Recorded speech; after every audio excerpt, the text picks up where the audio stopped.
This episode of the Brewery Underground Podcast is coming to you from the world-renowned Shuey residence in Nashville, Tennessee. Otherwise known as Shuey's Tavern. Shuey's Tavern. I think you guys are always here doing the tours, right? They do tours. All the time, always open. Yes, follow Shuey's Tavern on Instagram, by the way. It's Shuey's, introduce yourselves. I'm Frankie. I'm the barmaid. Tom, the owner of this establishment. And Tom. also security. That's right. And we're coming to you live from inside your kitchen at Shuey's Tavern. Yes, thank you guys for having us over at your house. You wanted to do a anniversary episode with us, and this is what it is. Yeah, exciting. And thank you for having us. It was a wild idea and very presumptuous on my part.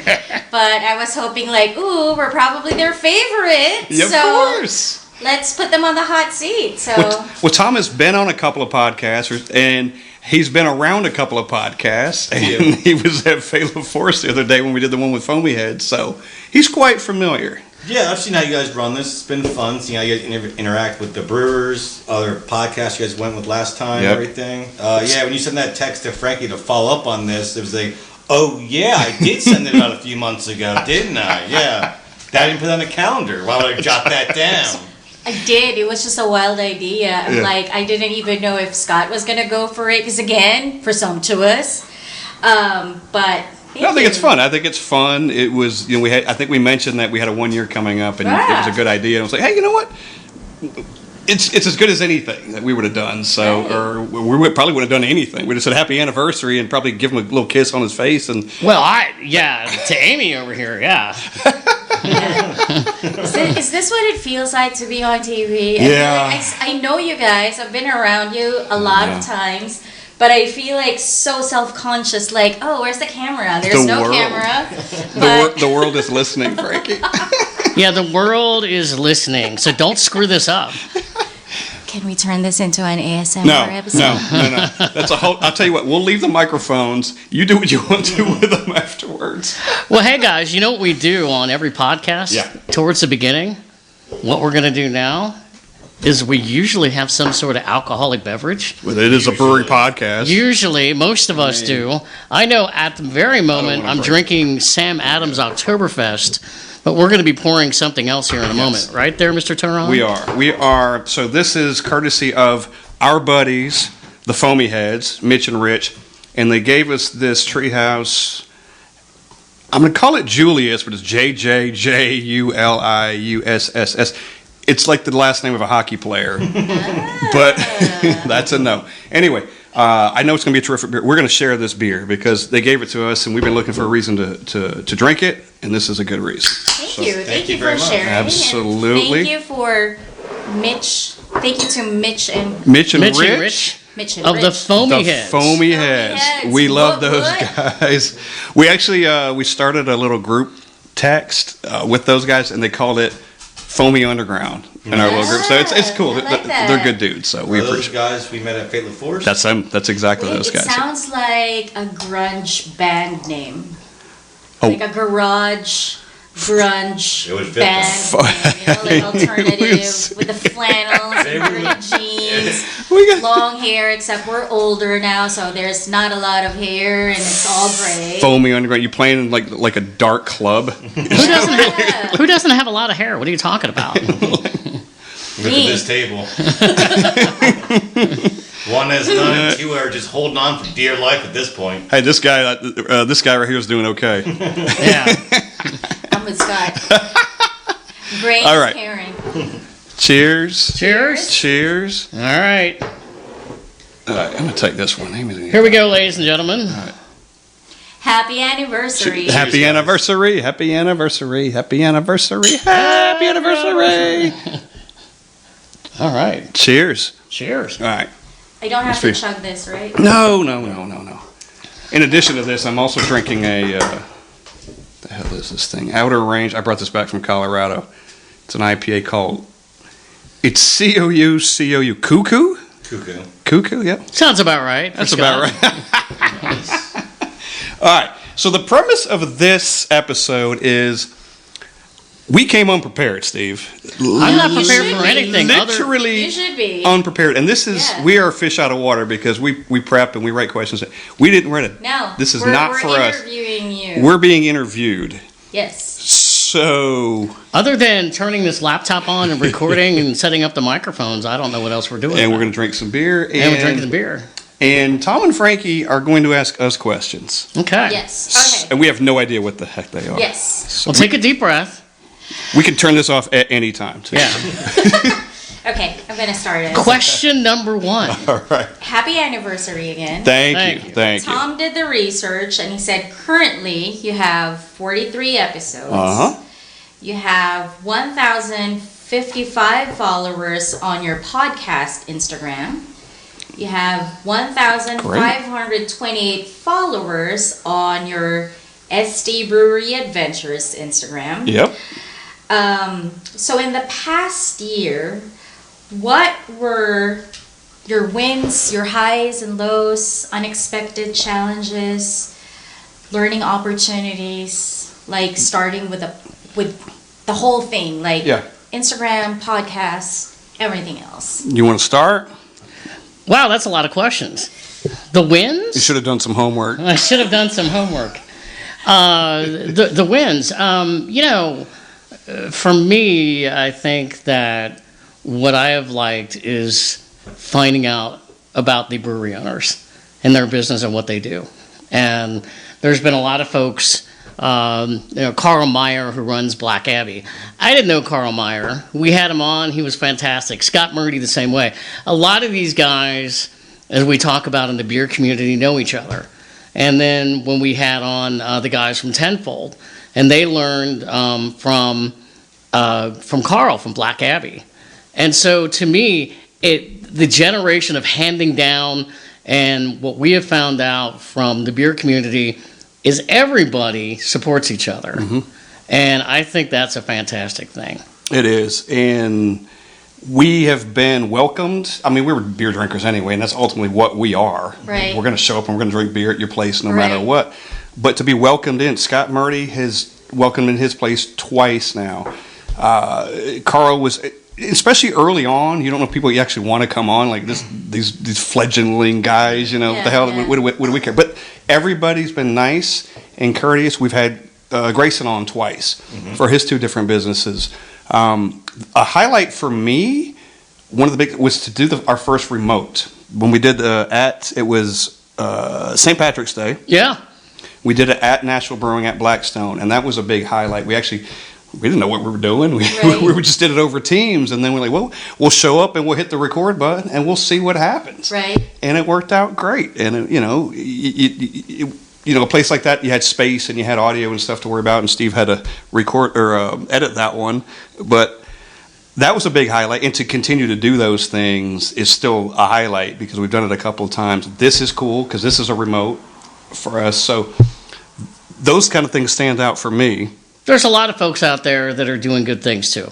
The Beer Babes, and they're doing different things for charity. And you can, I'm going to plug us, of course, Sullivan, Touron, BreweryAdventures.com, and follow us on Spotify. It's a great website, by the way. And and so you can find all our podcasts on there.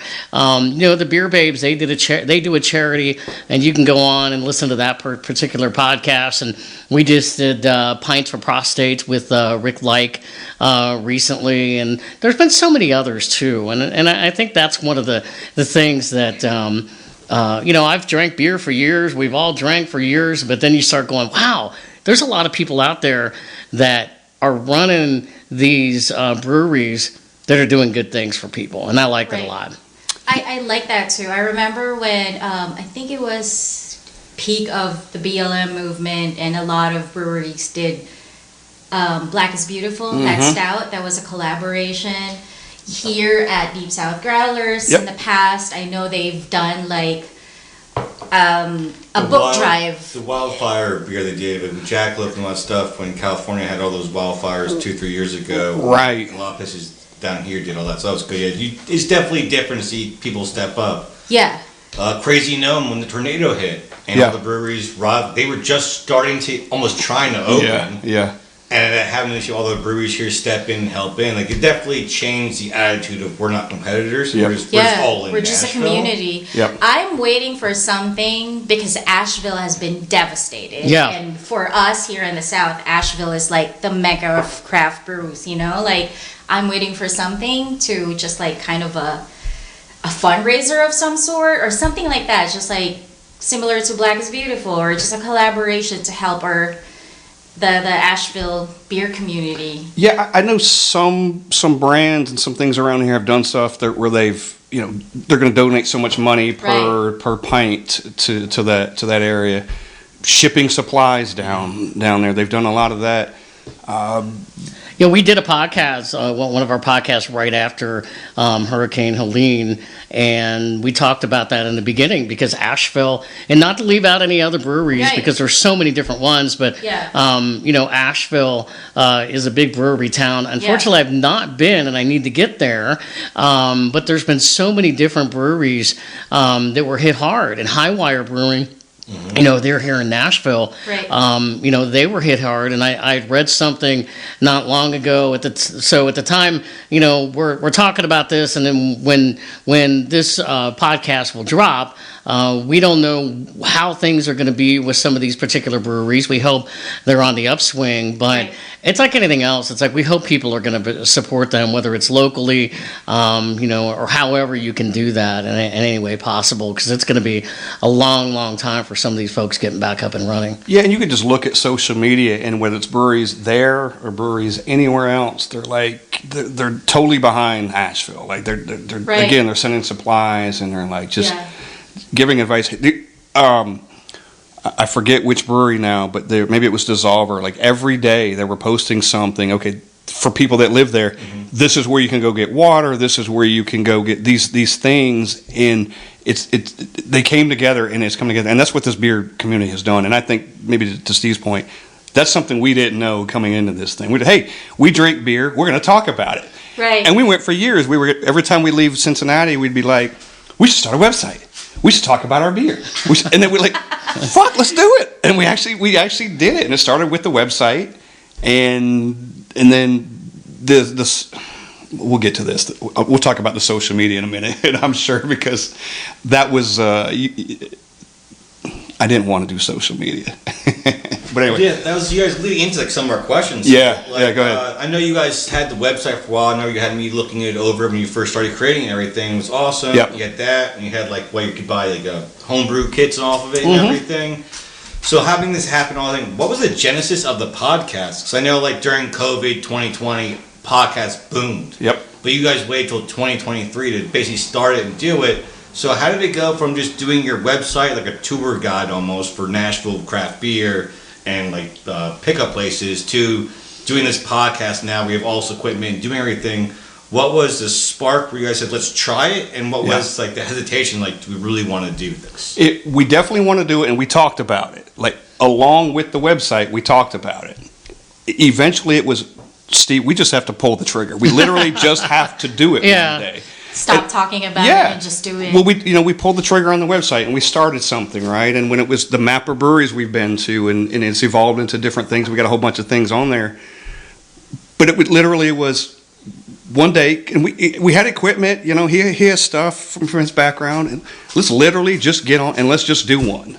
And I think the first one we did was 6 or 7 minutes or something. Yeah. It was literally it was like 15 minutes. Yeah. Like, let's just hit the button and throw it out there, and it's just evolved since then. Yeah, that's where things start, though. And again, we've had a lot of different brewery owners on, but I like too. I mean, I think sometimes you got to mix it up.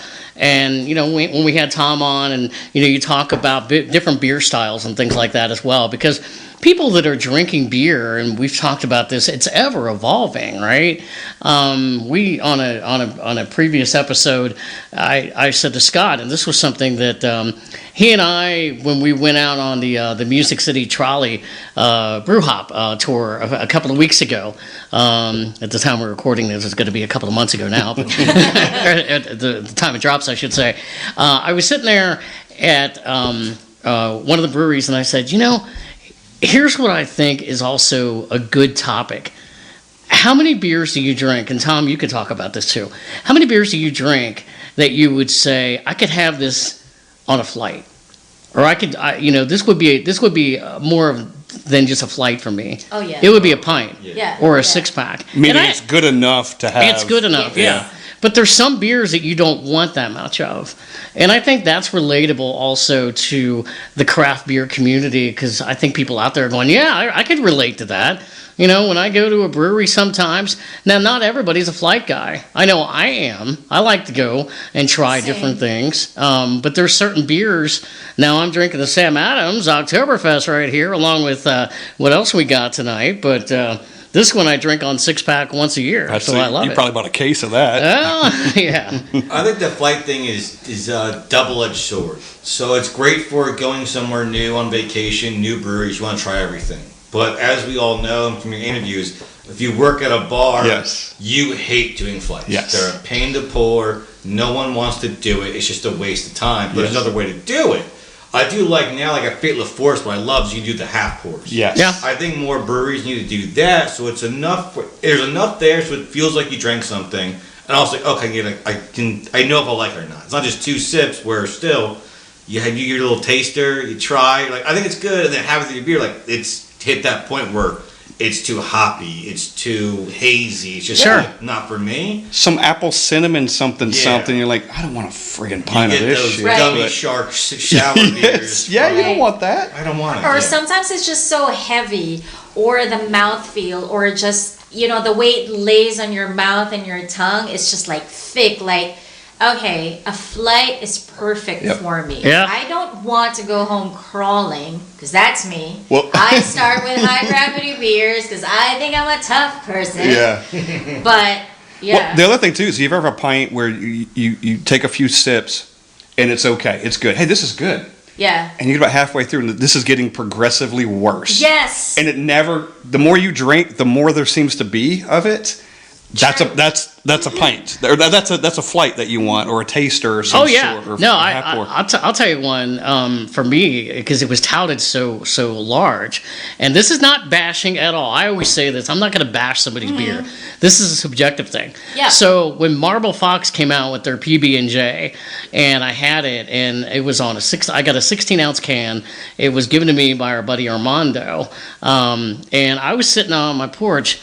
And I started drinking it, and I'm like, I don't necessarily taste the peanut butter in this. I can taste the jelly, but I'm going, man, this is overpowering for 16 ounces. Right. And I drank it all, but I'm like, now this would be something that for me I would get on a flight, or as you just said, a half pour would be enough for me. But there's some people out there that like those kind of really, really sweet beers. Yeah. And I like sweet beers sometimes too, but sometimes a little can go a long way. Back to the flight thing. I just came back from Colorado last week, and every new brewery we went to, I'm getting flights. Right? I may never ever go back there. I'm going to try as much stuff as I can, and I would apologize to everyone. I know they're a pain in the ass, but I'm getting them anyway. I don't care, right? Because I'm out of town.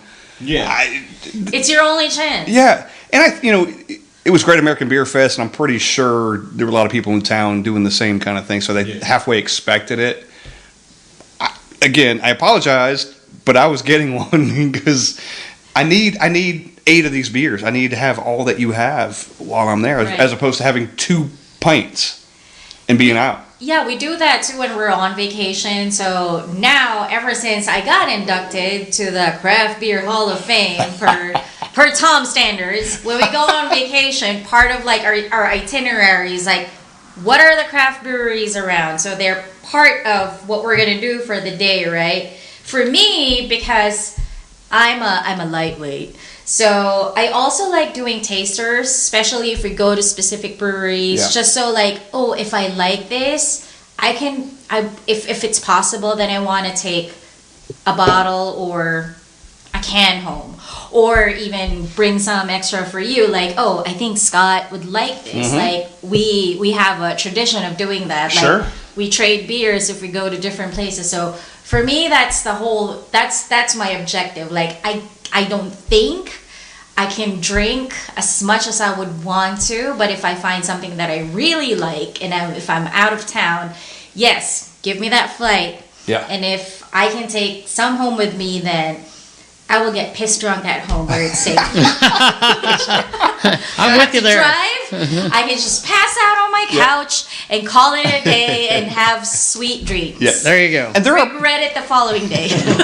And there are breweries, and there's some in this town, and I'll say Southern Grace, where it lends them. The flight is perfect for that brewery. Yes. Yeah. If you go there and get a blueberry peach cobbler, and I love them, or slushy or something, you might. I don't want a pint of it necessarily, but that's a perfect place to get a flight at, because you can try that, and you can get a pineapple upside down cake beer at the same time, and that's just enough. And their beer menu, it can be overwhelming. I'm like a sour beer person, so for me too, like usually, again, I'm a lightweight, so I have to be very smart when I go out and drink beer. So I start with a flight, and then I'm like, okay, are you the pour that I'm gonna spend my sobriety on?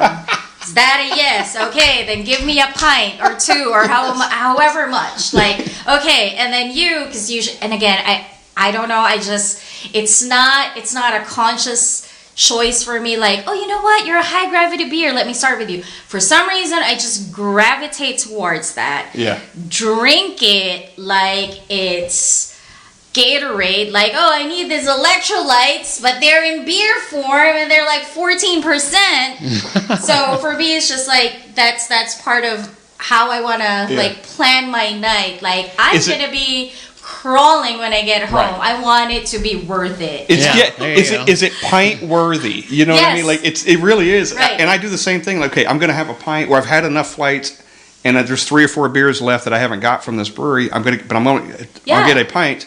Which one is pint worthy, right? I'm going to spend my time for the next 15 or 20 minutes drinking this thing. In your case, maybe 5 or 6 minutes, but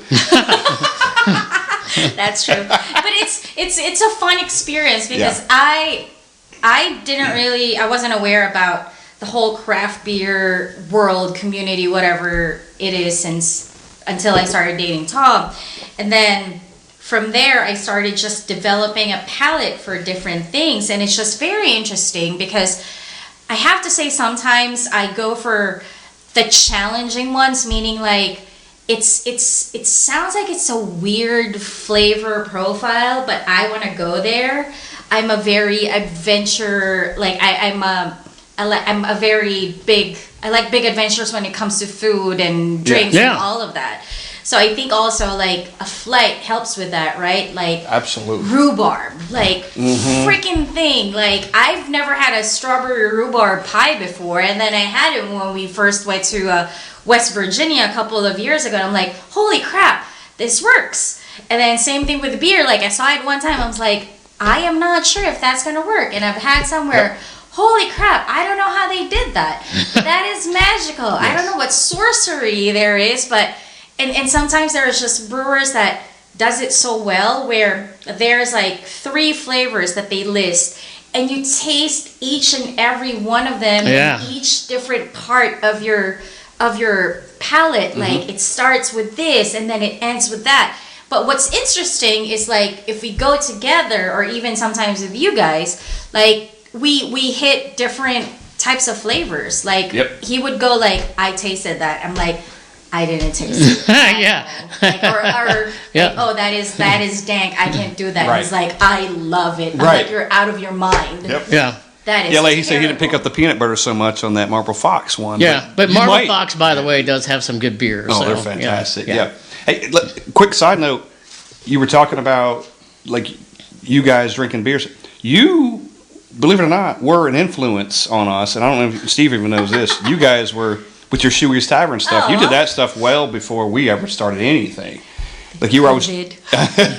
It was a COVID idea. COVID, we're stuck together. We're going out of our minds. Well, shit, we'd run into each other twice a week at Craft Brewed, just randomly, like just loading up. You know, you'd have a cart full of stuff, and you'd go home and you'd rate it, and you guys would share it, and you'd put your stuff out and on social media. And it was finding an outlet during COVID where, as being myself a giant sports fan, sports aren't on TV. So I've always wondered, how do people live that don't watch sports? Right. It's a painful existence. I don't know how many reruns of shows you can watch because there's no new shows, no new movies, there's no sports. I'm just like, drinking and video games it is. So just like we got to try more stuff for craft beer there. And I think it was, we both went out of our comfort zones to trying different type of IPAs or stouts and stuff, barley wine, stuff that I normally would never buy. I'm not going to go buy a 6-pack of bomber or barley wine just to try it. No one wants to, but it's like, you know what, let's just try it. It'll be content and goes with stuff. And yeah, I think that's like,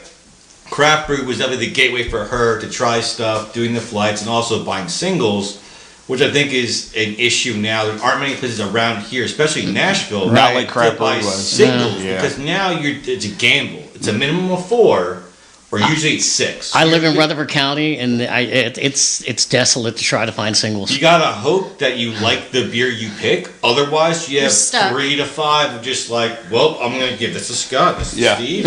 I won't tell him it sucks. Like, thinking of you. And because meanwhile, I'd have fucking hated it. And because we mentioned craft brewed, I just want to say, fuck you guys for closing that store.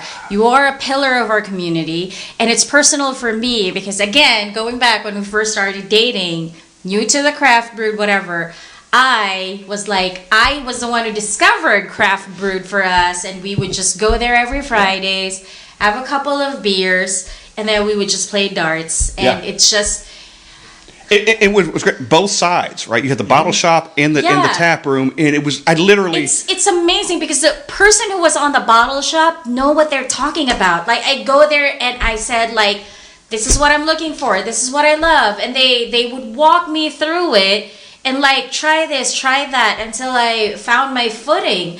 And you guys fuck it up for us, you know? Like, yes, but I know it was a little more expensive, but we miss you guys. I wish that when you sold it, you said, like, on your contract, you have to keep it intact for us degenerates. What do you mean, no vape shop? You can do anything you want, just not a vape shop. I guess they left that out.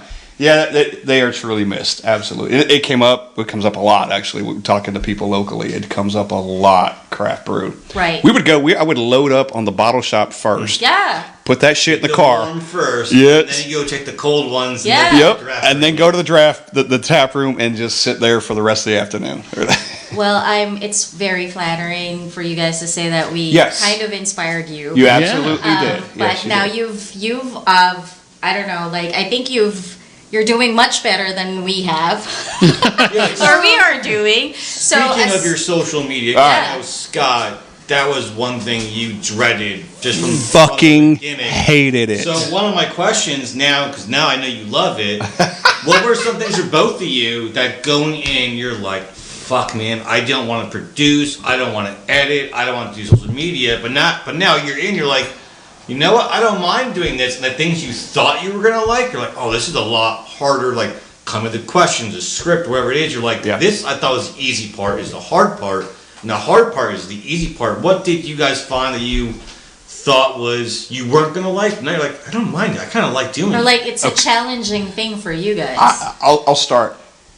I will start with the Instagram. And I didn't have Instagram personally before this. Like I had maybe a Facebook off and on fucking love-hate relationship with it. I could have left it. If it was on fire, I wouldn't piss on it to put it out, you know. But once I realized that was important in this thing, and you start, you do the social media, that's the connection. That's the thing that connects everything is social media. That's how you discover everyone else out there and people doing the same things you're doing.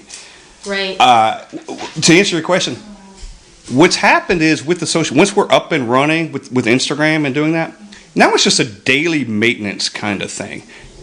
If you're somewhere, you put a post up, right? I just came back from dinner. I put multiple posts up. Having content, being consistent, it's kind of the first thing I do in the morning. I kind of get up like like back, engage, comment back, that kind of thing, just to be relevant. Yeah. It's a maintenance. Getting started was a pain in the ass because I didn't want to do it. Yeah, because you guys are running two different... We have two different accounts. Two different Instagram accounts. Yep. And now with like how much you're doing, saying a daily thing, How much pressure do you guys feel for each one to put out X, Y posts, depending on how much you want to grow this or whatnot? I don't know what your end game is to monetize this or whatever, but like, you guys have to keep putting posts and posts out. You guys are doing much more lives and videos. Yep. Well, we're learning collabs and stuff. Yep. And I like to do the quality ones. I'm more of a quality. What do you mean by that? I'm more of a quality. Everyone can tell when Scott is a Shut post up. and Steve is a post. I'm going home. Those who know know. I have to admit, and there's nothing wrong with that. There's quality and there's quantity, and I've always been more of a quality versus quantity, because sometimes I will sit there and go, I need to post something. What am I going to post? You guys are technically influencers now, and when there's so many there's so many trends, right? Like, of course, part of it is like, to your point, Scott, like when you get up, you just have to get on with the engagement. That's how you grow your following. Part of that is, especially now with the newer generation, they basically know the ins and out of social media. They basically own that space, especially Instagram. That might be the only way they ever know you. Yeah, so do you feel the pressure to put out content? You kind of answer that, but not just content, but like trending content. Well, and the other thing that sorry to interrupt. The other thing I like to do too, I like to write. Right. And I haven't done it probably for a couple of weeks, but usually whenever we have a brewery on, I like to put on a blog about it. Just, a couple of paragraphs on there. This is what they are. This is what we're about. And usually it's about a day after we have posted something about it. Because I feel like, to have my thoughts, and the thoughts of the podcast for people to keep driving it. Right. Yeah. Right? Listen. Yeah. But here's the human element of it. Right. We just interviewed so-and-so from this brewery, and this is what they're about. And now, listen, because here are some of the elements of it as well. So I like doing the reels on Instagram. I really enjoy doing a lot of those. Those are fun. It is fun to put we don't do enough video stuff. We did Steve prefers that. Videos are always sideways. Don't you worry about it. Don't you worry about my videos. Yeah, well. No, you said you like writing. So do you think should we expect you guys, when you enter this, like your year 2, are we gonna see you guys dancing on TikTok, whatever, or doing dancing skits? on TikTok? Or like doing TikTok Sorry, I'm a Gen Xer. No, it's okay. No, you may see skits? Steve dancing on it when I video it. TikTok dances. Will you dance skits? with me on there? Sure, I can try. Okay, we could try together, and then Tom could join in. I don't think we're a dancing group, though. I think we're more of a skit group. A skit? Yeah, I think we could do more of a skit I'm not than dancing. dancing. Like, holy crap, I don't know how they do it, but whatever. So I think the other thing that you had mentioned in the beginning, and Tom, I think you had mentioned about the editing portion of it. Now, I've edited for years. And so when we started the podcast, we still generally, over the past year, we've dropped almost a podcast a week. Mm-hmm. And Scott had never edited before in his life. And so I'm editing and I'm editing and I'm editing, and I'm like, I'm like, I want to get this out because I want people to listen to it. Right. But it's a lot of work to edit. He would say, just throw it up there. And I'm like, you're out of your mind. I'm not just going to throw it out there because perception's reality. He's joking. I know. I don't do it. I should do it, but I don't do it myself. Yes. But yeah, so he did learn out at it. And so we kind of split up, the editing portion. And to tell a funny story, there was a couple of months ago where it was back in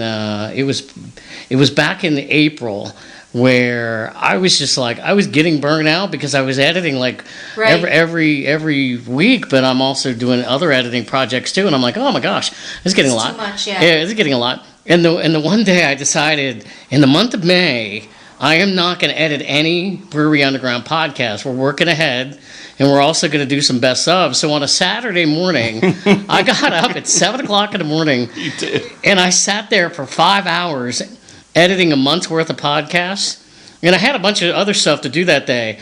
And Scott, in his infinite wisdom, and a few other people were texting me going, "You coming out with us this weekend?" We I'm were like, "No." growlers. And they're guilty me, and it almost got to the point where maybe they were like thinking they had to do a welfare check on me, and I'm like, "No, I'm good. I ain't heard from this dude all day. I'm good. I just don't want to be. I want to go a month without editing." Right. So that got to be a little much in the beginning.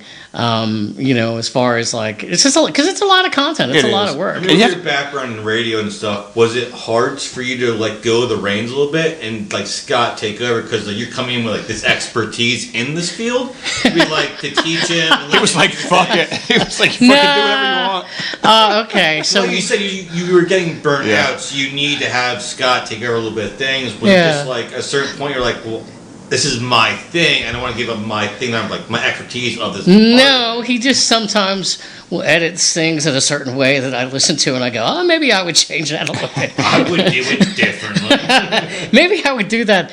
Maybe I would do that." I take out all my ums. I take out all my own. But no, I was happy that we could share the load on that. Yeah. The only thing we haven't really talked about this. It's kind of funny. The only thing in the beginning, because I've done like not podcasts before, but other stuff related like radio, is when we first started it. I had to go, okay. Because what I've done before, like radio news and stuff like that, it's more like structured and serious. And I'm not like the most serious guy in the world. You're not? I don't think so. Am I? I thought you were anal retentive. A little anal retention. Only because I like things done.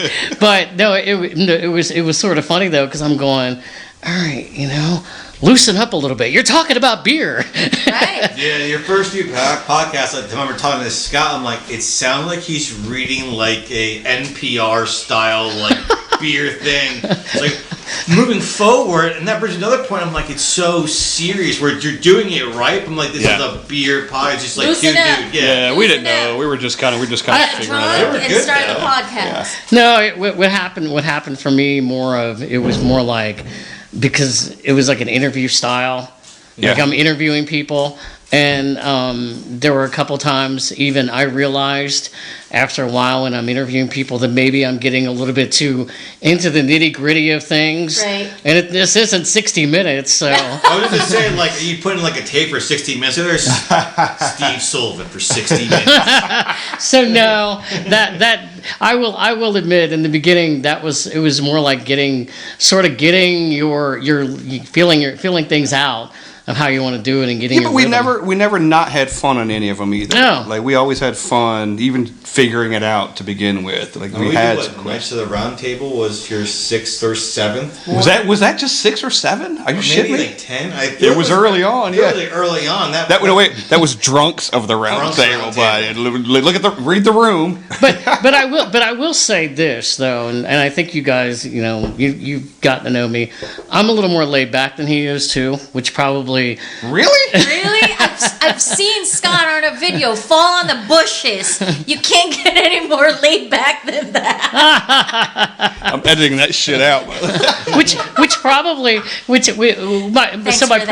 Video. Yeah. So my personality being a little more laid back on the podcast, I'm kind of like, okay. And then where he's like, rah! And I'm like, oh, okay. So He called me, you know what he called me the other day? A wind-up toy. And I think it's actually appropriate. Like you wind them up and let them go. Do you have an episode that is your least favorite? You don't even mention the brewery Or who yeah. interviewed. Yeah. And you have one. Do So you? why Two is of it? them. Go ahead. Why And I'm is not it- going to say which ones. Did it end up For on what the editing reason? Floor? Like, yeah. For I just have what to think about reason? that. One of them was question. just some audio issues that were Okay. going on. Oh, I know that one. And it had nothing to do with the guests. It was just audio issues, and it was something that I thought I had heard during the podcast that I wish I would have said something, and I didn't. And then when I was editing it, I went, oh, yeah.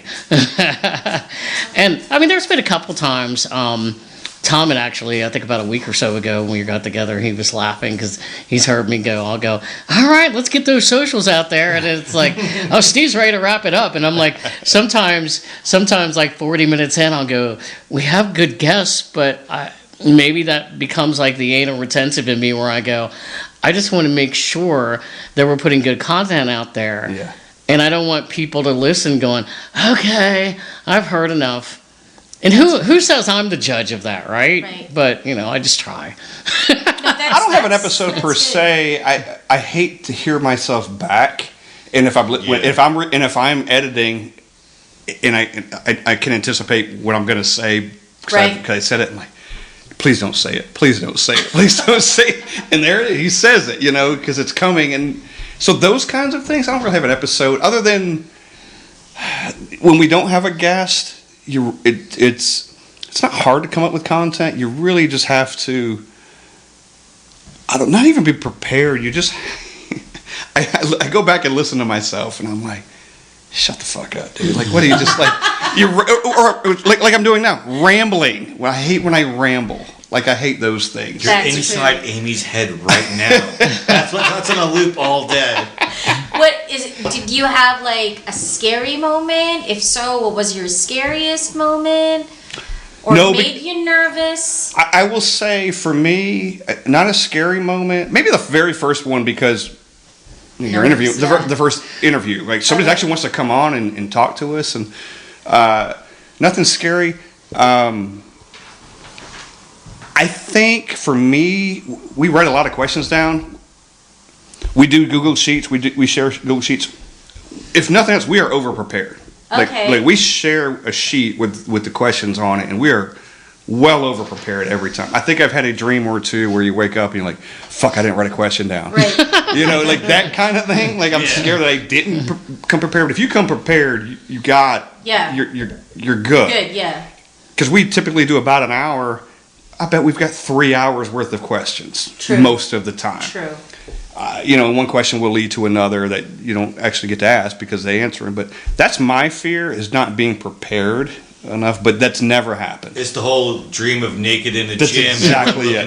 Yes. Yeah. We all have that, but writing the one work email you're thinking about, you're like, oh, I know how to fix it, but it's 2 a.m. now. I should go back to sleep and not log on and try and fix it. Or you wake up and you forget what the hell you thought about earlier, but you know you had a thought. But it's a Seinfeld. What, can you read this joke? You wrote it too. What is this? So Scott, being a home brewer, for Yeast Infection Brewery, yep. While doing all of this, has it given you a kick to do more home brewing? I know you have like your ups and downs, your ebbs and flows of. Here comes 3 new beers, and then it's like a year or so goes by, and do it. Have you learned any tips, tricks? Taking now influence what you've heard while interviewing these other brewers, were like, oh, I could do that, I could add that great new beer. How's that been for you? And have you seen yourself become more, pumped up to do your home brewing again? Before you kind of almost, even you were doing it, it's just like, I'm bored. I'm gonna brew beer now. Like I've been motivated by talking to brewers. Yes, and I'll give you an example. Lagering. Because we've had this conversation. It's fucking. It was 2 for 6. Learning curve. It was learning experience. 2 actually were friggin' carbonated. They were good. Yeah, so that's a good example. Lagering, because you really have to have some kind of equipment to lager, because lagering is a different process. And talking to people after I made that beer and how it came out like shit. I would talk to brewers and ask them about their equipment. I would ask them about how they would do it. So I got some advice on what to do and what not to do. That was a good one. There's another one. I want to make a Skyline chili beer. Ooh, I know. What is that? I know. It's the worst thing. No, it is not. People will tell you that you put chili on top of pasta and you enjoy it. I've opened up a can of worms. Cincinnati. By the way, speaking of that, I don't even know if you've seen this. So it came out the other day.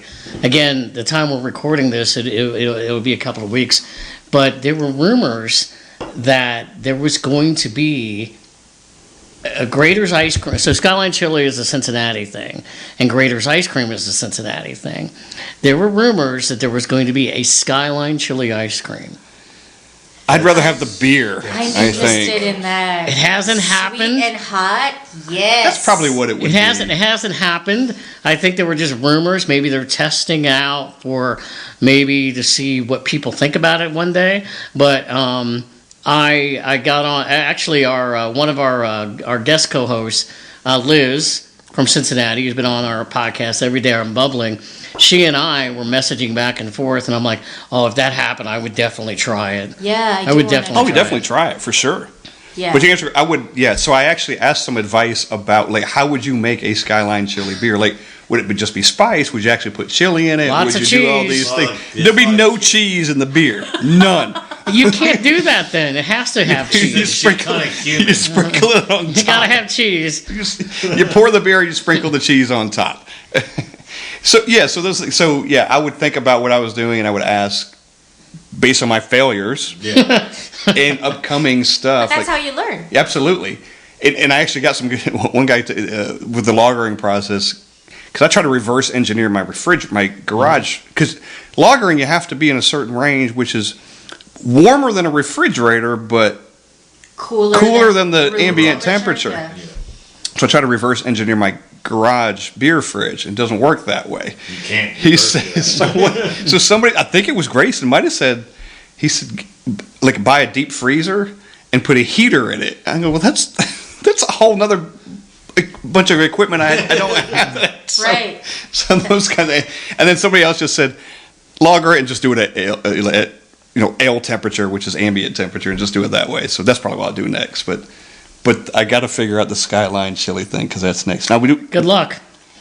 I'm your official taste tester. I make Cincinnati style chili, so I'm thinking it's probably going to be better than his beer. Yeah, you're gonna have to stay the weekend because I got a lot of testing to do. Yeah. That sounds like it should be a podcast episode where people would try chili and your beer side by side. You'll have to come back for it. Yeah. Yeah, sure. Yeah. I feel like that beer. Like we had when I was in Denver, I had the Doritos tacos, Right. Taco Bell, whatever. There was a beer that was the Cool Ranch version of that. It actually was pretty friggin' good. But you're just getting the spice. You're getting that spice to taste. So I think that's probably what that beer would come down to, the Skyline. I'm guessing. Who the hell knows? So, kind of changing gears, Steve. Uh-oh. We heard that you want a penguin. Do I want a penguin? Yeah, we've heard through the grapevine you want a cuddly penguin. You've always wanted a penguin. Really? We want some more info on this story we've got. Breaking news. I'm learning a lot about you. That's probably been a joke like all my life that I've always thought penguins were kind of cool. Is it like your favorite animal? Yeah, I think so. Yeah? I think penguins are cool. I think penguins are cool. So, What's cool about a penguin? don't you like rocks? I mean, Give each other They get to rocks. poop do you everywhere. ever see how they waddle around all Yeah. the time and how cool they are? You ever watch like National Geographic when they're in Antarctica and you're watching all these penguins just like waddle around? Right. And you go, if I could have an animal. Now, granted, we're in Nashville, so it wouldn't work. But if I could have like a little zoo in my backyard, and I could have some sort of penguin exhibit in my backyard, that would be kind of cool, wouldn't it? He's the new Mr. Popper. Have you seen those Instagram videos where they would voice over like penguins? It's the funniest thing. Some of the funniest things that I've when seen. they're in there, like giving script. But who doesn't or whatever. like penguins, though? I'm a I mean, penguin come fan. on. What if I'm gonna go seals and orcas. But Okay. outside those, they're pretty good. Yeah, all right. So, see, you're with me on this one. I can't say I've ever heard someone say they wanted a penguin before. Usually it's like, I want like a giraffe or like, Right. bears are cuddly and cute when you see them Sure. on Instagram. They're like they're gonna rip your face off. Yeah, I don't want a bear. It's going to eat you. What if here's a prank, and I guess Steve's going to hear it, but he wakes up one day. He's got a backyard full of penguins. If I win the lottery and I tell no one, people will know for certain reasons that will be one of them. I have like You won't know who won the lottery, but there'll be signs. I have like this little ice rink in my backyard that has some penguins. All right, that'd be cool. Well, hang A pen- ice skates from your doorknob so Yeah. you know, it's happened. A Tom penguin Frick. exhibit in my backyard. Go out there and see the penguins every day just Okay, waddling that around. would be cool. I think a lot of people would want to go see it. See? Yeah. Right. And get some craft beer too. Yeah. I have so many ideas in my head right now.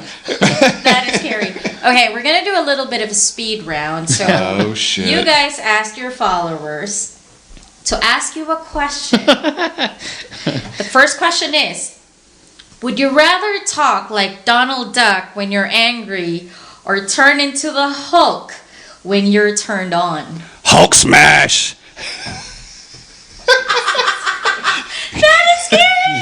Your turn. I'll go with it. I'll go with what he said. You don't want to be Donald Duck? Yeah, that's true. Yeah. Okay. Hulk smash. So, do you believe in aliens? Not so far until I meet one. No. What's your spirit animal?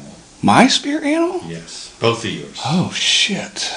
And I'm sorry, I know that some people think that is a cultural appropriation, whatever question, but again, Fuck them.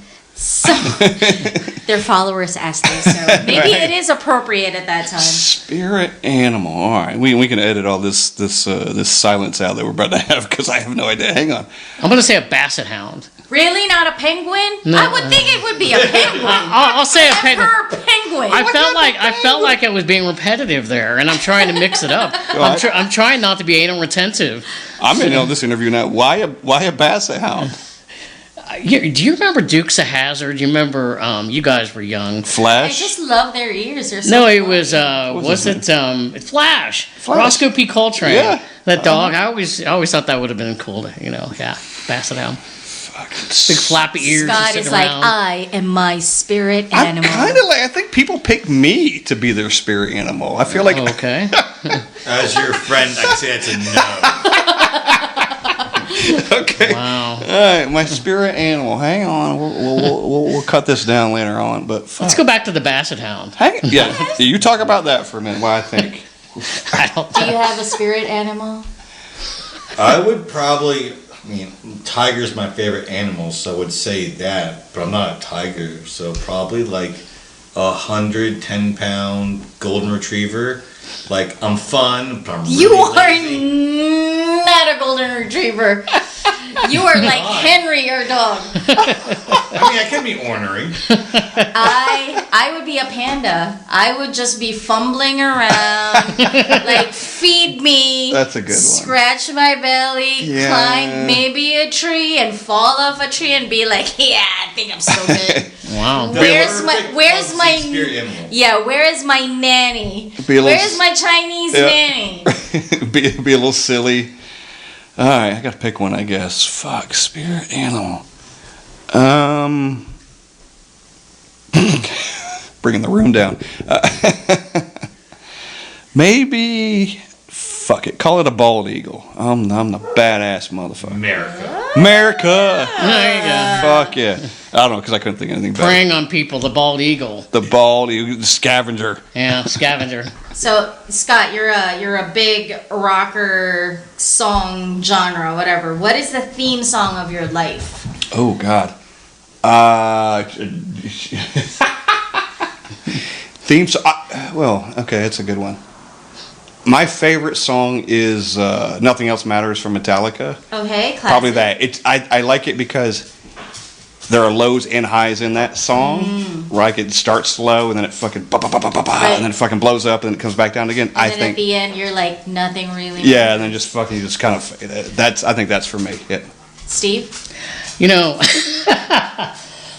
It's not the generation of music that I necessarily like. Backstreet Boys. No. I want it that way, baby. Yeah, there you go. No, it's kind of like a motto that I go by, and there was a Okay. song that Kenny Rogers sang. You got to know when to hold 'em and know when to fold 'em, know when to walk away and know when to run. The Gambler, and I feel like that exemplifies my life. So yeah, Gotcha. Okay. That's a good one. Okay. That's a good What's one. your desert island beer? You get to choose one beer, but all you get the rest of your life. so Oh, hard. that's a great question. It'll be from Burial. Ah.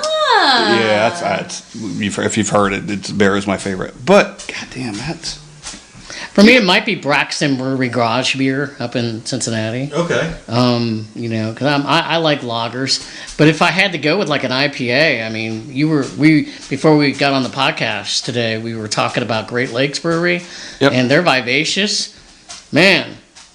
But it is 9%, so I'm not sure I want to be drinking that all day on an island. But What else have you got to do? I was about to say that, but I'm on an island, so what the heck else have I got to do What else anyway? you gotta- I want to unlimited answer life. this question. New Heights, a while back, and it's my first sour IPA. They did an apricot sour IPA, and I've never had that again besides that one time. So that would be my Let's go, first- Tom. What you got my one? beer. I'm kind of torn between Homestyle by Bearded Iris and then Pliny. See, I would. Pliny the Elder, it feels like it would be good, but there's part of it being so bitter that at a certain point, I'm already a bitter person. I don't need to be drinking the same beer all the time. You don't say. What? I think probably a Homestyle or double Homestyle would probably be You know what though? That is actually when you just asked that a few minutes ago, I was like, that came into my mind too. Because I really think that's a really great beer. I think I can tell you this because I did it. I get tired of Bearded Iris after a while. I love Bearded Iris, but that fucking double dry hop stuff on an island, I might just drown myself. The Blackstone Pumpkin Ale. Yeah, that's a great Yes, one. I mean, that one. One for me, I would be like, yeah, that one could be one too. I'll go back to Fireman's 4 from Relay. I think you've all had some. I brought some. That's a good one. That's a fucking solid, 5% ale, just all day, every day. I think that would probably be mine. Sam Adams Oktoberfest. There you go. So, not directly answering this question, but also kind of a plug. Mantra, they had a Guru Gish. Guru Gish. It was a It's a peanut butter milk stout that they did. Okay. And it was phenomenal. Yes. It was probably one of her first 10 unique craft beers she's ever had. Did you have it from there? Yes. Did you get it proper? Yeah. It's delicious. And Mantra, I don't know whoever is listening, they don't do that again or sell your recipe and do it again. Holy crap, that shit is delicious. Sell the recipe. Yeah, sell the recipe. I don't know. Do it again. I guess for the last question for the speed round, is a hot dog a sandwich? Yes or no? No. I've never. Yes. Correct. It is. It's not a sandwich. It's a sandwich. Just because there's a bread. It's a sandwich. You could eat a hot dog without the bread. It's still a sandwich. You can eat ham and cheese without the bread. But you wouldn't call that a sandwich. Okay. I don't think I'm really making any sense. But anyway, no. Yeah. No. Steve, what do you think? I've never heard that question posed before. I've never heard anybody ask if a hot dog There's on a first bun time for everything. is a sandwich. There is a first time for everything. And yeah, I got to say, no, I would not consider it a sandwich.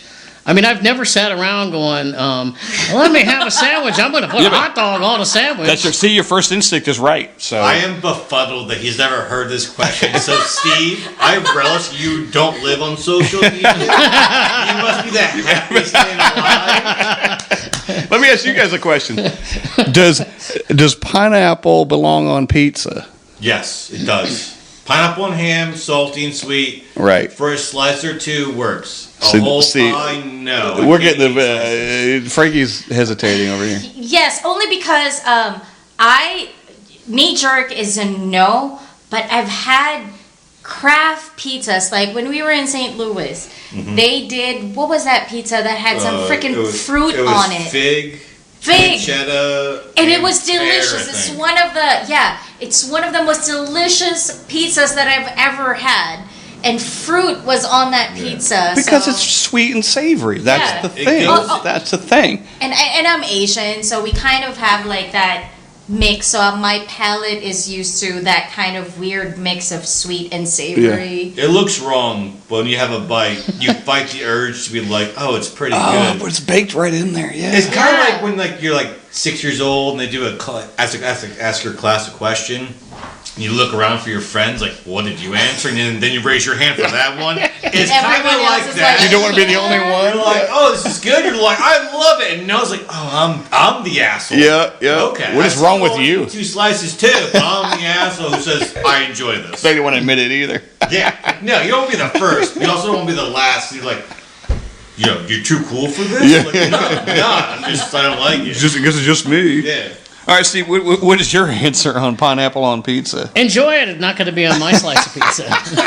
You don't like it? Huh? You don't like it? No. He's not a fan. Are you one of those that has a gene that makes your tongue itchy when you eat pineapple? No, I just don't like pineapple that much. Oh. Yeah. He's not had the right one. Yeah. Oh. Yeah.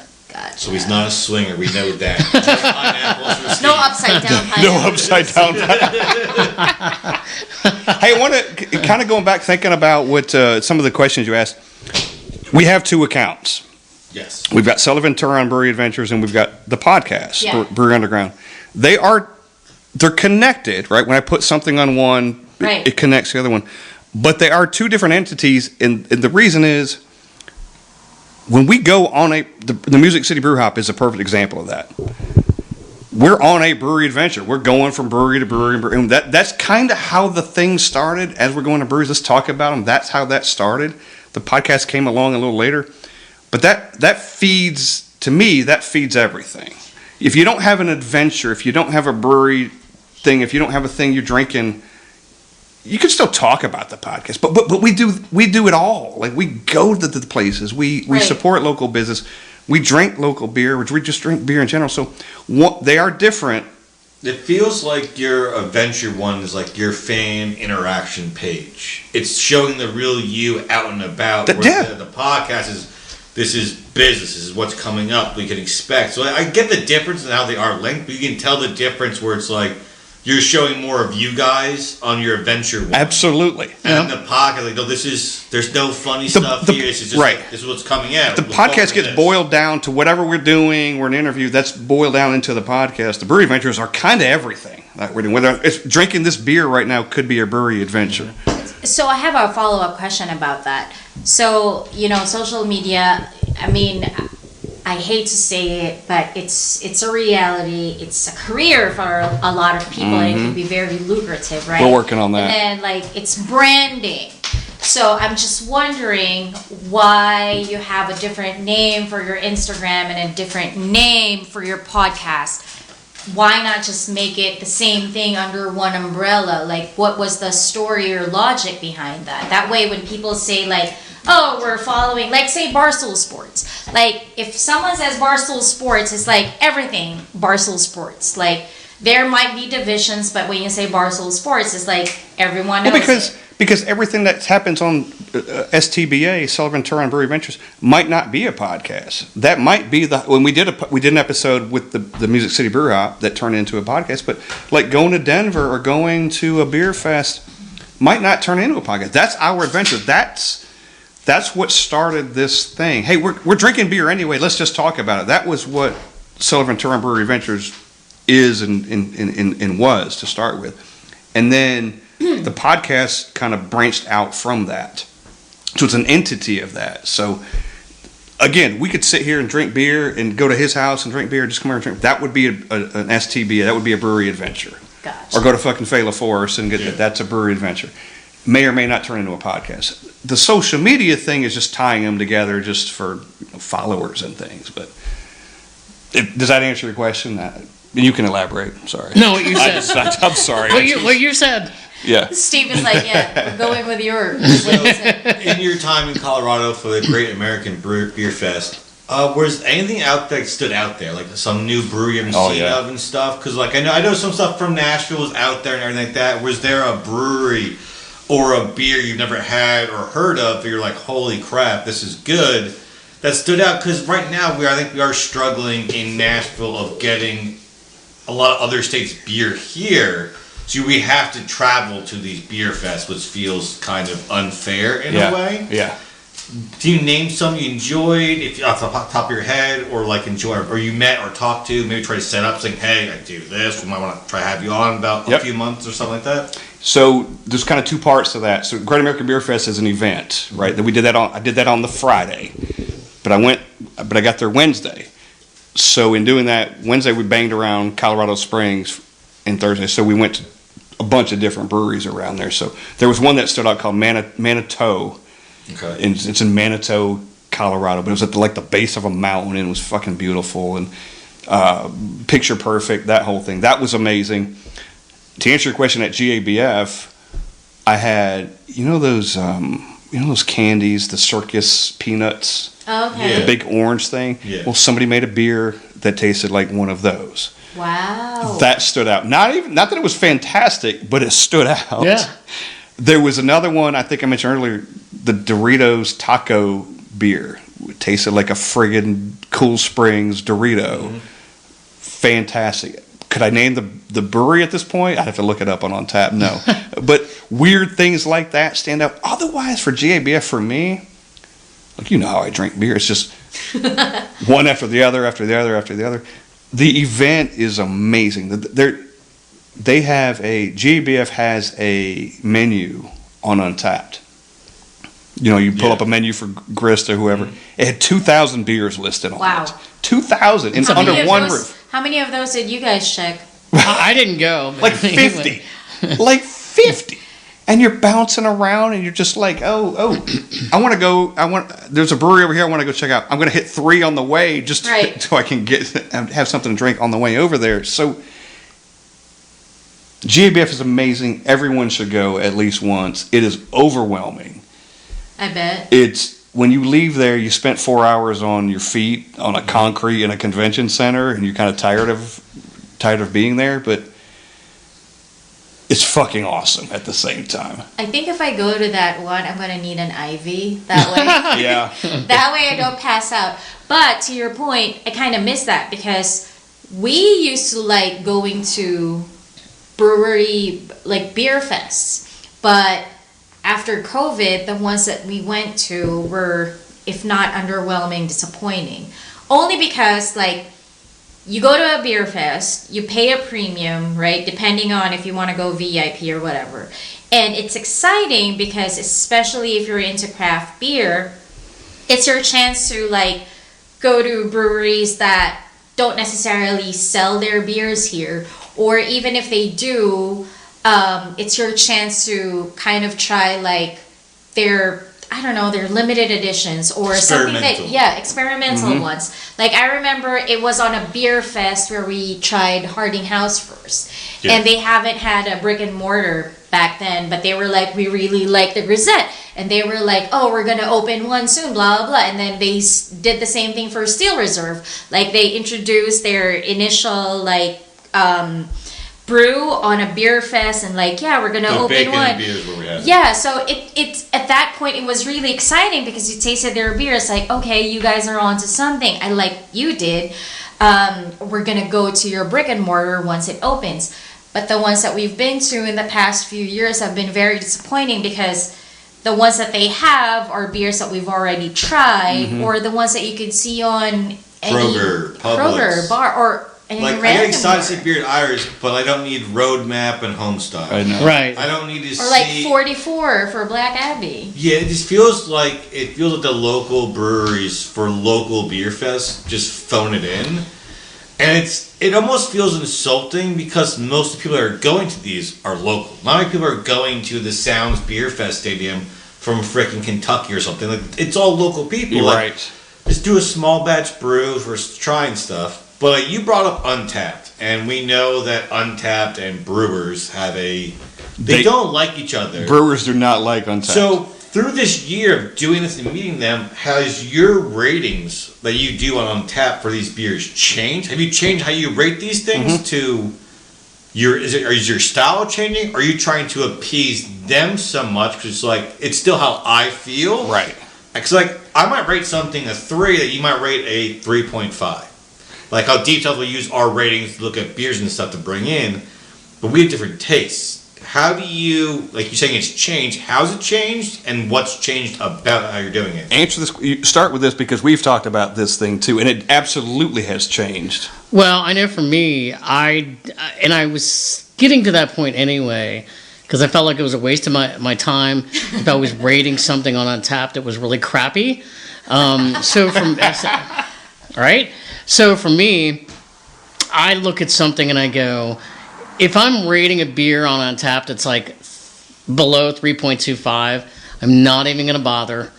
Because again, as I said a few minutes ago, but you check it in, but you don't rate it. I don't rate it. Okay. Because I feel like it's a subjective thing. I don't want to crap on them. I didn't like this particular beer. But you know what? I've seen beers that I've had, and I'm sure you guys have all been the same way, that I've just absolutely hated, and they are out there being sold all the damn time. And I go, I don't understand the appeal of this. I would never drink it again. Right. But I also don't want to crap on it. Yeah. And I remember Scott Murdy, when we were at Blackstone, Scott Murdy of National Brewing, and he was talking about it where people will go on and they'll rate beers and they'll rate it like a 2 and they'll go, I hate IPAs. Why are you even bothering them? Yeah. You know, why are you even bothering There's this? no But I don't know if I'm objectivity necessarily answering there. your question because I think it makes sense. Like to me, how I rate it. If I give you a 3, like you're good, I'll have you again. Yeah. If you give 3.5, like hey, surprise. If I give you a 4 or above, that's again. I think kind of my own subjective opinion. I'm going a 3 is almost like, oh my god, mediocre. That's about the lowest before I'd ever not have it again. Like 3.75 and above for me is what I'm going after again. You know, if it's 3.75 or above, I'm going, yeah. And if I'm rating it a 4 or above, I am absolutely going to get this beer again. I think it depends. I get as a brewer, you're going to get butthurt by stuff. But we all have had beers out there where, like, someone brewed this, took a sip, and went, this is good, and it's absolute dog shit. I think they need feedback from the public at times. Say, hey, you see a mass of this. Because there's nothing worse than at times, like, if you go on to have a beer, you don't like it. But you go on tap, average score 4.1. Right. Go, okay, so this is a me thing. Right. This is, I don't like it. I will still rate it how I feel, but obviously the hops they use, my taste buds don't like it. But then the reverse is when you love something and the average score is a 3.2, you're like, all right, so what am I missing here? 'Cause I love this, and they don't like it. Yeah, I've had the same you're rating thing. it well above the overall. Like the bell curve is where I kind of like, all right, by falling within the bell curve, and if I'm not, I'm like, okay, I'm the 10% on either side. But if it's like way out there, like it's 4.5, I'm like, are you buying people to freaking rate this stuff? Yeah. Yeah. I had one this year, and I checked it in. I'm pretty sure it was out Von Elraz. I don't know what beer it was. And I had previously rated it a 2. I do like the previous ratings, then you see your taste buds change. Yeah. There had to be something. And I'll tell you this. It was a lager. And in the last 2 or 3 years, I have completely reversed my opinion on lagers. Completely. Fucking, I am on board. Well, I think that makes sense with the way everything is going now. You saw 2020, 2021. That was a year of sour IPAs, New England hazies, and now we've seen the past 18 months, lagers and Kolsch's are now the new. They're phenomenal. They're the new it beer, and they also taste much better than what you used to get. You're like, I don't want a Kolsch. I'll never order that. I had a Polliner. Oh, go ahead. Yeah, and in all fairness, I have gone back in the last, and this is something else that you talk about. I have gone out in the past year or so, and there's been a couple of beers that I looked at, I rated low, like a 3.25 or a 2.50. And when did I rate it? I rated it like 2021. Well, here we are in 2024. And because I feel like I've graduated to a different level in the craft beer world because I'm drinking more craft beer, there have been a couple of them that I have rated a lot higher. There's one in particular I'm not even going to talk about, but I've rated a lot higher, and they would be very glad that I did. But yeah, so you know that I think that's another transition. It's a very weird act. I have friends that they won't check in tasters. It's either a full or nothing. Where I'm like, no, I want to put in. That's a whole controversy. It is. Where it's like I'm letting know this is a taster. I'm rating how I liked it, and then if I get a full pour, I will then check in the full pour after it. The fact that taster is listed in Untappd, if it's there, that it's legit. Now everybody can have their own criteria. That's fine. That's a whole controversy too with people. That there are people that we have met, that we have had on the podcast, and you know just met out in general in the beer community, and that's cool. You know, it's kind of like. Not to get into politics, you know, people have different viewpoints on everything. Right. Where there are some people that are just like, bam, I will never get anything on a flight. I am a pint guy. Yeah. You know, I am go big or go home. I mean, that's fair. But for me as a consumer, I think there is always, for every product out there, there is an invisible, universal, I don't know, I guess category or level that where we all meet. Like, in the middle somewhere, where of course there is going to be outliers. There's something that's really going to be great, and then there's something that's really going to be bad. Yeah. For me, I like to still rate beers that I disliked, only because, and especially if I see on tap that it's rating low, like I hope that the brewers would take it as some sort of a feedback, like maybe it tasted good for them, but the consumers thought otherwise. So maybe they could revisit the recipe or the process. Like, depending on the feedback, maybe it's too bitter for most people. Maybe it's just for a select few who have a more seasoned palate that are used to drinking beers like this. But no, I think that's a fair point. Yeah, but for me, it's like that. Like, just giving them feedback. If this is something that you love, you want to keep doing, like, if it's going to be part of a series or whatever, then this is going to be like your learning experience. Like, for me, there's nothing worse than having a draft beer, then going to go pick up a can, and you see the can art, and it doesn't register in your mind that I've had it. You've already had it, yes. And you get home. I fucking hate that.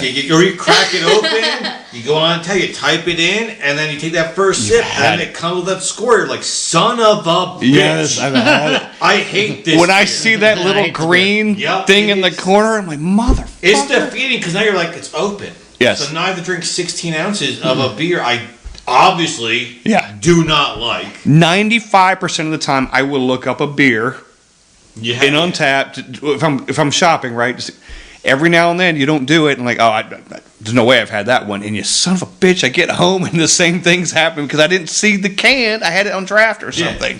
I mean, I also love our competition of sending screenshots. If we are the first person to rate a beer ever. Nobody. Oh, yes. No. Oh, yeah. It is. I love it. My biggest joy in life. And Scott hasn't checked this in yet. Hey, podcast over. I've been with him before when that's happened to me, and I'm like, The last time that happened to me, I was in Grand Rapids, Michigan, over the summer, and I was with a buddy of mine who really didn't drink craft beer. He was there to be entertained by the fact that I'm getting flights, and it was Perrin Brewing, and I walked in there, and I looked and I went, oh my God, nobody has rated this beer. Isn't it exciting? Yeah. These motherfuckers love to brag, too. That one for sure. He loves to brag.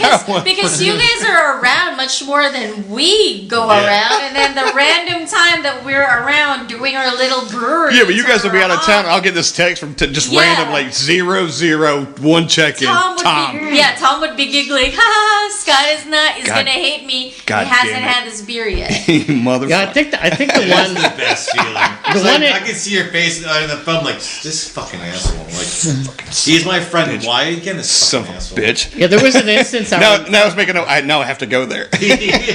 There was an instance, I remember this. It was at Listerman Brewing in Cincinnati, and I was so excited. We'd been there before, and it was like 2 years ago. And the day before, I was on their website. I'm like, oh yeah, this is my beers. So we get there, and everything had changed, right? They had changed their beers from the day before. I'm like, what am I gonna get? So I get a flight. And I think he may have had one of the same beers on the flight, but I started drinking it before he did. And oh my God! Yeah, I'm like, and it's like 11 o'clock in the morning or 11:30 in the morning when they had just opened, and I'm like, I am the first person in the United States to rate this beer. He couldn't hit the button fast enough to lock it in. See, I'm laid back, but I'd have my excitement. He is a bit competitive. Because you guys have been around. And I guess you have the pulse of the Nashville beer scene. Says here, number 8. Steve, thank you for your editing prowess. I thought they were reversed. What do you think, or how would you assess the Nashville beer scene? And then I have a follow-up question after. Like, we've seen a few breweries start to close, and others that are now joining with coffee shops to stay open. Yeah. It feels like Braxton, for years and years, we heard the rumors they're coming down here, and we're like, they're still not here. Right. We actually brought that up to them. Continue, sorry. What do you guys feel, like, what's the pulse from the brewers, from the community? Have we jumped the shark on craft beer in Nashville, or is it just like everyone needs a reset for their palate? Okay, we added so many in the 3-year lump where we're like, okay, cool, and now we're like, there's too many to go to, I don't have time for it. What is it? What's your feel from your talks, people, how they feel about it, and also their goals? It's a great question. We're literally in the middle of editing a podcast with the Foamy Heads. And the point of the podcast was the state of breweries. Okay. And for that exact reason. Nashville breweries are doing just fine. Good. The beer is really fucking good here, but there is a settling out, and most of this is my opinion. There's a settling out. Murfreesboro, I'm looking at you, right? Unfortunately, Yeah. and we've had some here too. There's a settling out for whatever reason, and they're all different reasons. You know, from Panther Creek to Mayday, they're completely different reasons. There's a settling out. You have Crazy Gnome opened a cidery, and they're working on their second brewery that they're going to open up. You have breweries here that have multiple locations, and they seem to be doing just fine. Tailgate seems to be just. They own the world. They're taking over the world. Harding House is joined with a coffee company. Yeah. Yes. Opening, I think, soon. If they're not already open. And guess where? Right over by Cyanide Cider and Woodbine, the Woodbine area. So the state of craft beer is fine in Nashville. There is some settling out. It's I'm just going to use that phrase because for whatever reason, there is room for expansion still here. East Nashville Beer Works just opened a brand new location in Lebanon. Nice. And there's that big church looking thing, which just looks beautiful. Yeah. So what is it? I don't know the answer. It's fine. You got to be. I think you got to be diverse. Yes. You got to have things for everybody to drink. And I'm not saying the people that are closing didn't have that. I'm saying you have to have that. And talking to enough brewers, you better have something for everyone. If she wants to come and you want to come, or our buddy Brian wants to come, and they don't drink beer, you better have something for those people. Is there a brewery from your travels that either they don't distribute here or we don't get it at all that you wish they would come to Nashville and open a tap room because their vibe or their energy is just it's gonna fit the Nashville. You answer this question. Vibe. This is all you. Here you go, Cincinnati. Well, I don't want to be just pro Cincinnati. But I'm going to agree with. There's a lot of good breweries up. I mean, the number one and number two breweries up there is Rheingeist and Braxton. I do miss Rheingeist not being in Nashville now. Yeah. I think They sell some beer. Matry 2 was one of those ones that was like, it was good, and then you're kind of like, I wish, like, you kind of get used to it. Okay, then you leave, you're like, oh, I liked it more than I thought. It was just like, oh, it's on the draft board, cool. If I don't like my beer, I can. Yeah. It's a safe substitute. Sorry, I didn't mean to. No, you're fine. You're fine. I feel like, God, I love them both. I feel like Braxton's model may fit in a little bit better with Nashville than maybe Rheingeist, because Braxton has started to get to the point where, and Rheingeist I think will end up doing this more too. Braxton, I mean, they're about to open up here by the time this podcast releases. I think it's going to, it's going to open sometime in December. Where? In Union, Kentucky. Okay. Up there, not here, but it's going to have, not only are they going to have craft beer, but they're going to have ice cream there. Oh. They're going to have pizza there. Kind of what he was saying before. Are they evolving? You know, are these breweries evolving? And I think that's a lot of it. Like some of the ones that have only been around for a couple of years, they got to continue to evolve. Right. But then you get some of the other ones like Black Abbey and, Blackstone National Brewing Company, which are staples of the community. People know what to expect when they walk in there. Right. Yeah, I think I sent Scott a post the other day. I was shocked that Smith & Lens was like beer I brought it up pizza today. was number their 6. Pizza is so good, and the IPAs that we've had there, the times that we've gone are really, really. It wasn't even just the pizza; it was the brew. What they call the brew pub was brew pub and pizza number 6 in the country, USA Today. Their IPAs is really good. Their food's good. The pizza, the Brick Oven pizza, it's really good. You get the lettuce style; it's good. It's going to be a little bit more expensive. We understand, but it's worth it. And they're big pizzas. I think it was the smartest thing they've ever done was adding that because it changed their whole conception of a place. Yeah. And made because when you go there, because you can go there to start, or you start the Honey Tree Meadery and then walk your happy ass over after all that honey. Also, Crazy Gnome's right over there too. So, And I'll also tell you because the other brewery in town that I really love, and I've only been there once, but I walked in. He knows this, and we got him on the podcast. I was like, oh. I think almost the template for evolution in Nashville is tenfold.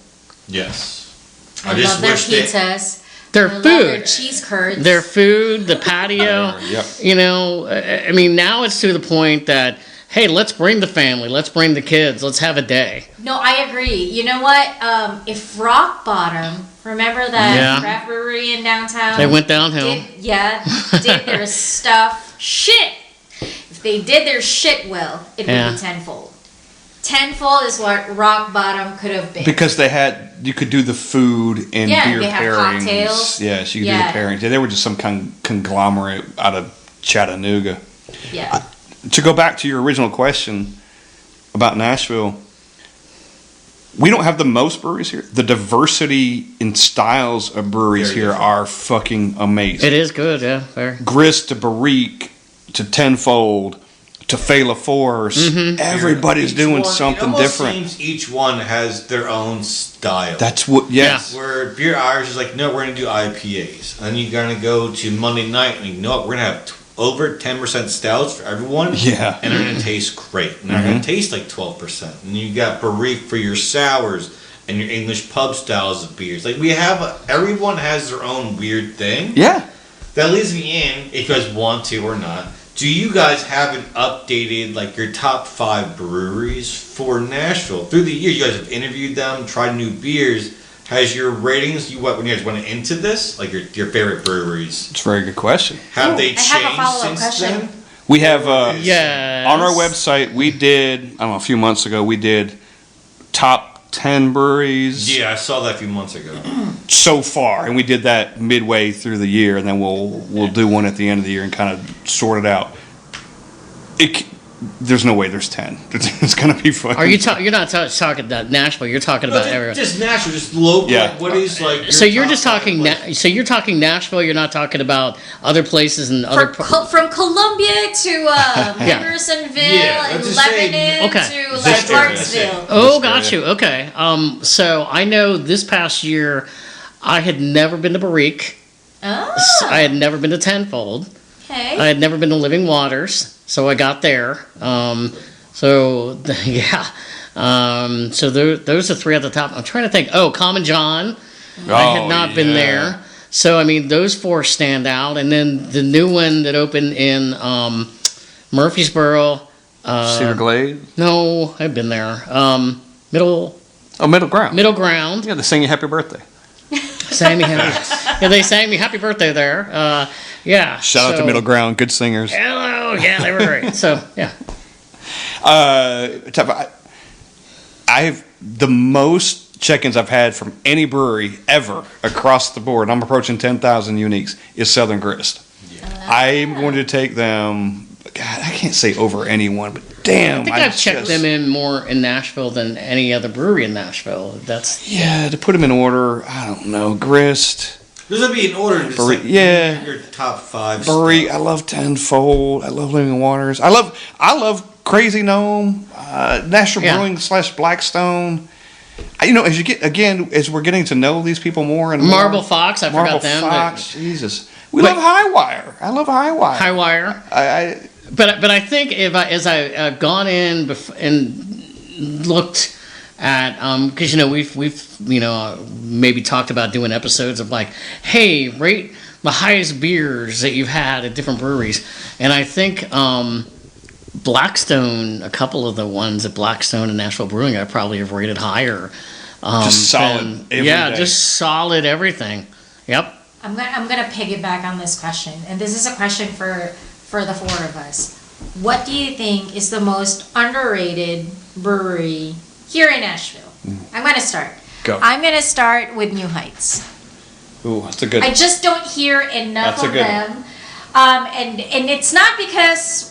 I just think they need to amp up their social media more. I think they need to amp up their marketing because, sure, we don't get enough of their beers on liquor stores or even out. But if you go to their brewery, man, they have like bomb brews there, and then they have you will just be overwhelmed by all the medals and the trophies that they've had and the stuff they bottle, like the Gobsmack stuff that they do, and the other thing. Oh my god! I think for me, it's gotta be Mill Creek. I think there's still people here in Tennessee that think when they hear Mill Creek, they think of the previous owners, where every new distribution of the same beer tasted different. But with the new owners and what they've done there, opening up the food truck, having trivia, having the golf simulator, true. Shout out to the new speakers. owners. Yeah. They have changed Mill Creek to do, because remember when it was closing, there was a rally cry from the community here and in Nolensville to bring it back. And what they've done, I think under 2 years. Yeah. It's really good. Their seasonals and dark beers seltzers have been so good. Where I just think because they're so far out away from everyone else when you think of Nashville. Hell, they're hard for us to get to. They just don't. Not their fault. Yeah. But, you know. Yeah. I think Mill Creek is missing the praise they should be getting on this because their beers have only gotten better and more consistent. Seltzers and their smash burgers. Yeah, the smash burger is really good. Smash burgers. Definitely. Yeah. That's a really good one. That's a really good one. Steve, you're up. I'm saying tenfold. Okay. I don't think it's that people don't go there because obviously, but I wonder if you're way over in West Nashville, if you're thinking I'm going to go to hitting some breweries, I'm going to Tenfold in Donaldson. I could be totally wrong, but you know we get in like I see conversations online, different beer groups, and then we get asked sometimes like somebody's coming in town, what breweries would you recommend? And I think out of towners they're wanting to go to the ones around downtown Nashville. Donaldson's not that far, but man, if I'm like give me a top if I have 2 days in Nashville and give me a top 5. Bang for my buck, I'm going to Tenfold. I'm saying go to Tenfold. Yes, and their fried calamari, perfect. And nobody's ever going to leave there and be like, I didn't like it. Yeah. Nobody. Sure. Yeah, and that's the thing. It's like we're not just talking about the beer, which is fantastic, but the Food, everything. Yeah. The overall experience. And full bar, like if you want to go do that. Yeah. Mine would be, it's going to sound silly, Blackstone Natural Brewing. They love them. I agree. No. No, but I feel like they're also like the pillar of the beer community. They are. They're here the longest. They're the oldest one here. People are like, oh yeah, I know Blackstone. But everybody knows Blackstone, but I think they get because their beer is so consistent and it's, I don't mean So it's not the same. When I say it's the same beer it's the same great beer for 20 whatever it is, however many years. And that again, the fucking pumpkin's amazing. We have learned to appreciate. I have Nashville Brewing stuff. Those lagers are really good. Yes, pickle beer for a little bit. That was pretty good. Their fest beer, I have recently rated a 5. I have like 4 beers I rate a 5 on tap, and that fucking beer is a 5 now. I feel like Blackstone's pumpkin's so good. Yes. That it has caused it problems. 'Cause when you think of Blackstone, you think of dark matter and pumpkin. No, St. Charles Porter too. Blackstone. The Porter, the Chase Kolsch, like all of those are, but they're consistently fucking good. Yeah. And I know, like they contract brew for a lot of others, and so they're killing it. I mean, business wise, they're fucking killing it.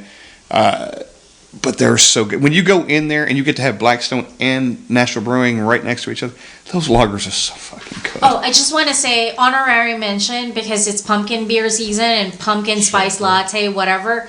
Zan's pumpkin beer. Yeah. Yes. Yeah, that is so freaking good. That's a good one. That is a good one. And I love the community that goes to Zan's. Like they are very loyal to that brewery. I mean, they've changed locations.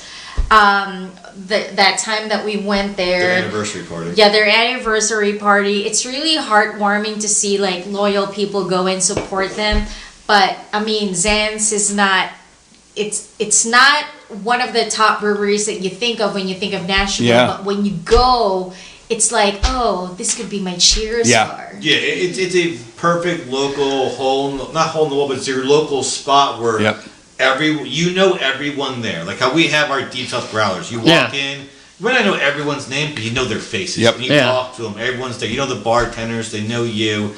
And it feels good just to be like, hey, it's just not even a safe space. It's like it's a happy place to be. Yeah. The owner's in there working. He's pouring you beers. Yeah. You know, that's a really good one because they do what they do. This is all we're. This is what they're not all we're very doing. confident with what they're doing. It's like we don't have to grow. We don't have to come up with all of these weird flavors. Right.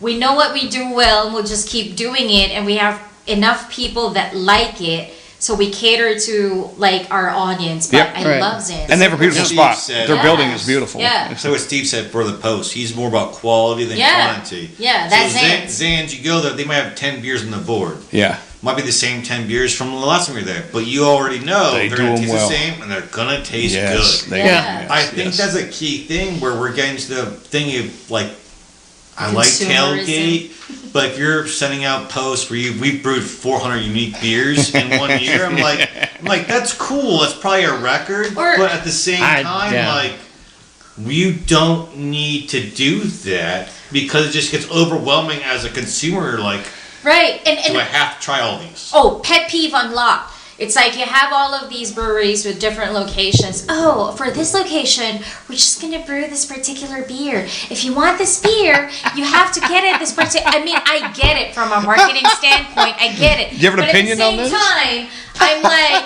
hey, I'm driving around, or I have a designated driver, or I'm Ubering around. I am not going to go chase a beer. Like... I'm pretty sure you have fans, Right. but I don't, and I think you have fanatics, and I think there's just a small population. But for me, that just enjoys craft beer, I am not gonna go chase all of these new brews that are exclusive to a location. That is motherfucking ridiculous. That is such a tall order. You know, like you have Scott is a rare breed. He's gonna go to these location so he could check it off on tap. Yeah, that's right. But he's rare. He's a unicorn. A lot of consumers are like me. We're like, okay, you don't have it here, then fuck it. That's I right. guess I'm just not gonna have it. Yeah, they don't have something You know? you want. You know. But again, that is just ridiculous. Like, why do you have to make me chase this brew of yours? Like, it doesn't make sense to me. It's stupid. There you go. They have their own thing. Okay, so All right. entering year 2, what are Okay. your goals? Is there a dream person in your podcast that you want to interview for next year? Like, what Mickey should we Mantle. expect? Mickey Mantle. Yes. It's like dead. Yes. We like and we are striving to be even more diverse in who we interview. Not just we love it's all centered around beer. It's all connected. Steve talked about we talked to Pints for Prostate and the Beer Babes, and we want it to connect. We want to be relevant. We want to feel like we're doing something, like Right. not just drinking beer and just talking about it. Like we're actually degenerates. something. We've started out that way, I can tell you that. I know, I can relate. But we embrace this community, and I think they've embraced us. So we want to. I can't say the names, but we've reached out to a whole bunch of people, which is kind of doing on a daily basis to who wants to come on and kind of do that thing. A goal is I want to be on. We're on Spotify, and we have our website where the podcast is. A short-term goal is to get on Amazon. I don't even know what that entails. Haven't done that yet, but that's a goal. Continue talking to people in town, out of town, connecting everyone, and for me, being diverse in just the whole community, whether it's breweries or shit. I mean, like charitable organizations or those kinds of things. And I also think it's cool when we get people on from the beer community. I mean, yourself, our friend Chris Finnan, Liz up in Cincinnati, and hopefully some others. Because it's great. It's really great to hear other perspectives of people. I mean, we're a beer podcast, right? Yes. I think other people want to listen to other people talk about beer and their opinions of it, and having fun, right? Yeah. That's what it's all about. And we've met the Foamy Heads. We mentioned them earlier. Yeah. They've embraced us. We embrace it. We love it. We're doing the same thing, and we're promoting each other, like in the community. And you guys are doing the same thing with Shoey's Tavern. It's like we're trying to promote this thing. We drink beer, but we're trying to promote each other and build each other up, and and promote these breweries. And I guess my last question for you, Scott, being a home brewer and meeting all these people, have you ever talked to them about somehow working with them to brew your podcast's own beer? And you guys have your own personal beer. Maybe it's contract brewed with the Nashville Brewing, Blackstone, Southern Cross, whatever. But We could put our own ingredients in there. What would that be like? yeah, but you guys create your own beer. Like an anniversary beer. It's going to say kind of. it's your beer, but it's through XYZ Brewery. Have you guys had any conversations with that? Is that something in the future when you get more connections, more solid, that you guys are looking to grow into? So I think that'd be a cool idea to have. Yep. You have a beer for your own. You guys can save saying, hey, we have a podcast. We brewed a beer with this because of our connections. I think that'd be kind of cool to have them. But also then, you're going to sell it. People are going to drink it. And it's going to be like, I think that's the cool, that's the next step I think would be cool to see for you guys. If that's possible, I don't know. But I think that'd be, I was wondering if it's at any of those conversations. Yes, we've had conversations. I think the thing that we would have to do first is do a collab with, go to a brewery that would let us, and I have reached out to several, and let us help make a beer. And that's a collab of some sort. And when you do that, typically you're doing it for a reason. You're doing it for a charity, or you're doing it to do it for us, to have our name on it. There still has to be another thing involved, some kind of charitable organization or something, to work with a brewery. Proceeds go to. Yeah, and I would love to do that, and we have reached out to a few, and we have talked to people who have done it. Porch Beers USA have done it. So that's a goal too. I would love to just go make a beer with someone, right? Whether our name's on it or not, or do that, and then do it with some kind of charitable organization, kind of what the Beer Babes are doing. Mm-hmm. And then the proceeds go to this. And we also talked to Pints for Prostate, and I'm working on trying to get some venues here to have an event with that. So, yeah. Congratulations again on your first year. Well, thank you. We wish you the best. Thank you. Any closing remarks? Yes. I have a closing remark. I want to appreciate you. Again, we talked about Shuey's Tavern. Yeah. You were an influence. And also, guess who I reached out to first when we wanted to do this stupid social media stuff? It was you guys. You were my first call. You sat down with me over at Deep South Growler, and we talked about some things, and we did some things, and rookie mistakes and all that kind of stuff. But hats off to you. Thank you for the help and the influence, and you were a big part of this. Oh my gosh! Speaking of which, for anyone that is curious, cleavage or boob sell? Yeah. Well, we're in trouble. Steve, closing remarks? It's been fun. I've enjoyed it. Yeah. Yes. Honored to do this. Thanks for having us. Steve had no idea what we're going into coming. I mean, not like I did, but he was like, I don't know what the hell we're doing, but I'm just showing up. That's okay. I've covered train wrecks before, but this wasn't one. That's good to know. Well, I just thought that it would be cool if we turn the tables and we get to interview, or someone gets to interview. Yeah, it was fun. You've been interviewing everyone and their mother in the past year. So I thought that we would flip the script and let you guys talk about you. I am proud. Your plans. I'm proud that we've done, counting this one, 44 episodes. We have at least 2 more booked for this year. I would have liked to get 52, but we had a little slowdown here but we've done a lot in a year. Yeah. I'm proud of that. We've talked to some really good people. I mean, I have no idea out there of people that do beer podcasts, how often they do them. I mean, I've listened to some, but I couldn't tell you if they do them every week, every month, or whatever. I think there's a lot of them that don't do it every week. We had a good 6 or 7 months run where it was literally once a week, and like you said, we had a bunch where we had some in the can, so to speak. In the can, we had some in the can. Well, they were done, and we could just drop them week after week after week. So we had a little slowdown. But I mean, we're at 43, 44. We'll probably have. I bet we'll have 50 before the end of the year. Hopefully so. That's a pretty good. It's a pretty good number in a year. Awesome. Congratulations, guys. Thank you. Congrats again, and thanks for letting us have this opportunity to do this. Thanks for having us. Happy first year anniversary. Cheers. Thank you. Thanks for wanting to do this with us. Thanks, Shoeys. Well, thank you very much. I guess I'll wrap up this podcast now, doing whatever it is that I do. Oh, yeah, we have to do that, don't we? Yeah, for the Shoeys, we don't have to. Do it. Okay. For the Shoeys and for Scott Touron, I'm Steve Sullivan, and this has been the Brewery Underground Podcast. Cheers. Cheers. Cheers.